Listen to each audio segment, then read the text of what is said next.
तो रुक्मिणी जी सोते जागते उठते बैठते हर वक्त कृष्ण कृष्ण रटती रहते हैं।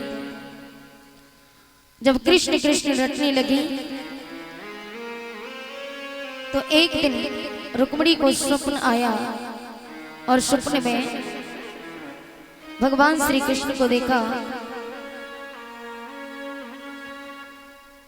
भगवान श्री कृष्ण को जैसे ही देखा, भगवान इतनी सुंदर है और आंख खुली तो सपना टूट गया। तो रुक्मिणी उदास बैठ जाती है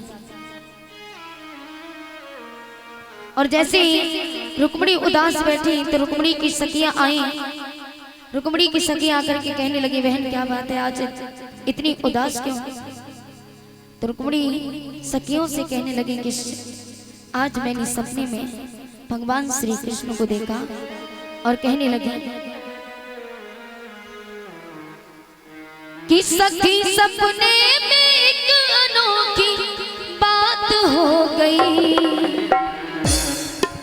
कि सखी सपने में एक अनोखी बात हो गई। सांवरे से सांवरे, सांवरे से सांवरे, सांवरे से मेरी मुलाकात हो